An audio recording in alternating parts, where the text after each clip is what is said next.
A group of former University of Michigan students are taking legal action against the university, claiming they were sexually assaulted by a former professor.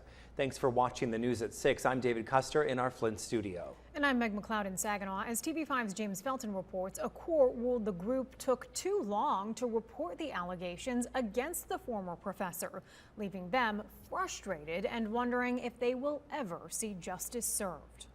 The court ruled last week that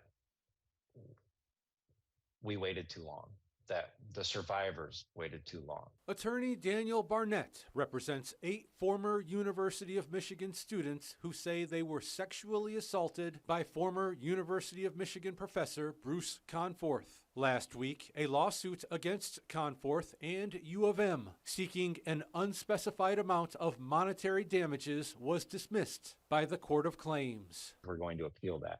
We're going to appeal it because it doesn't create justice. It is an outdated law. It doesn't protect survivors.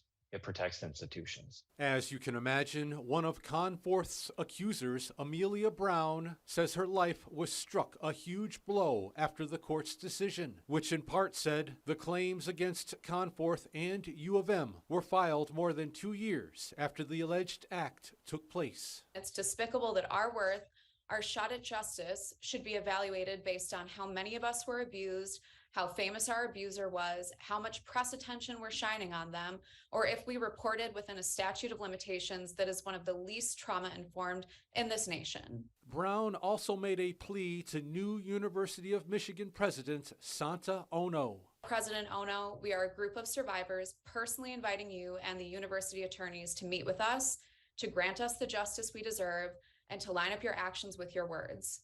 Otherwise, your commitment to working with survivors isn't a commitment at all. It's PR. As for Barnett, he tells us he will do everything he can to get justice for his clients. When they know somebody has sexually assaulted somebody in the past and they don't do anything about it, they need to be held accountable. A separate lawsuit against Conforth and U of M filed in Washtenaw County is still pending. James Felton, WNEM TV5. We did reach out to U of M for comment. In a statement, the university tells TV5 it will continue to speak in the courts with the parties and their attorneys.